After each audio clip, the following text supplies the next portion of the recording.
వాళ్ళకి కావాల్సినవి ఏంటి? ఇప్పుడు టెక్నికల్, నాన్ టెక్నికల్‌లో టెక్నికల్ పడుతున్నప్పుడు నాన్ టెక్నికల్ వాళ్ళు ఫీల్ అవుతారు. అవును. నాన్ టెక్నికల్ పడ్డప్పుడు టెక్నికల్ వాళ్ళు ఫీల్ అవుతారు. ఇవి తక్కువ ఉంటాయి టెక్నికల్‌వి కూడా. మనం తక్కువ వేసినాం అనుకో 150 200 ఇప్పుడు కలెక్టర్లు అంటే డిప్యూటీ కలెక్టర్లు లేకపోతే తహసీల్దార్లు వీళ్ళు ఎంత ఉంటాయి? 600, 700 అట్లా అంతే ఉన్నాయనుకో. అవును. కొంతమంది 130, 140 అంటే గ్రూప్ 1 నుంచి 4th వరకు ఉన్నాయనుకో. ఇంతమంది నిరుద్యోగులు ఉంటే మీరు 1000 వేసిండ్రనా, 2000 వేసిండ్రనా, 5000 అట్లా ఉంటుంది. వాళ్ళని మనం సముదాయించడం ఒకటి ఎత్తు. ప్రభుత్వం చేస్తున్నది నిక్కచ్చిగా చెప్పడం. అందుకే నేను అశోక్ నగర్ కూడా పోయి వాళ్ళ పల్స్ తెలుసుకోవడానికే నేను పోయేది. నీ తీవ్రత తెలిస్తే నీ సమస్య పరిష్కారానికి మనం ఏం చేయాల్సి మీరు మాట్లాడుతున్న మాటలో ప్రశ్న మీదే ఉంది, సమాధానం మీదే ఉంది. ఏం అదే అడుగుతున్నారో అది ఉన్నది. కన్విన్సింగ్‌గా ఉండాలి. కానీ ఆ రోజు ప్రతిపక్షంలో ఉన్నప్పుడు ప్రశ్న మాత్రమే ఉండేది మీ దగ్గర నుంచి. అవును. ఇప్పుడు అర్థమవుతుందా? అంటే ఎట్లా ఉంటది అధికార పక్షంలో ఉంటే? నేనేమంటున్నానంటే మనమే ప్రశ్నించే వాళ్ళమే అధికారంలోకి వస్తే ఆ! ఎట్లుంటది? ఆ! అది మీరు రేవంత్ రెడ్డి గారిని చూస్తే అర్థమవుతుంది. నన్ను చూస్తే కూడా ఎట్లా ఆ! అర్థమవుతుందో, ఆ!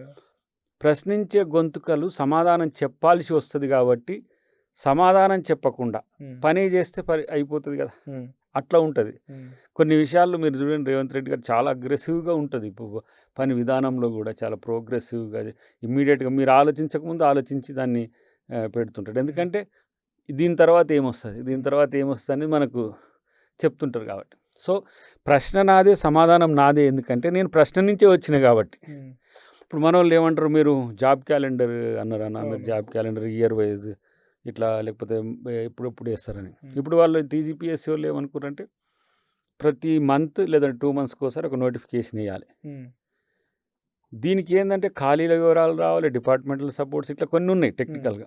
అయితే నేను వీళ్ళని కూడా మన పిల్లల్ని కూడా అందరినీ ఒక మీటింగ్ ఏర్పాటు చేస్తా అని చెప్పిన.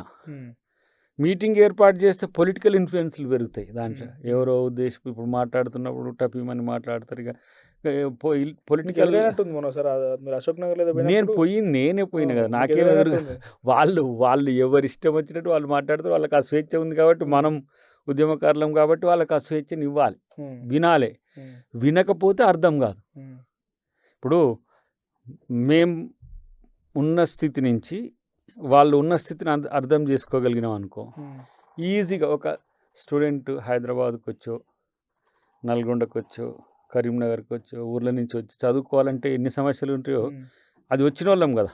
వాళ్ళు ఆ సమస్యల్ని మనం ఎంత రెడ్యూస్ చేయగలుగుతాం, ఎంత తక్కువ చేయగలుగుతాం మన పరిధిలో.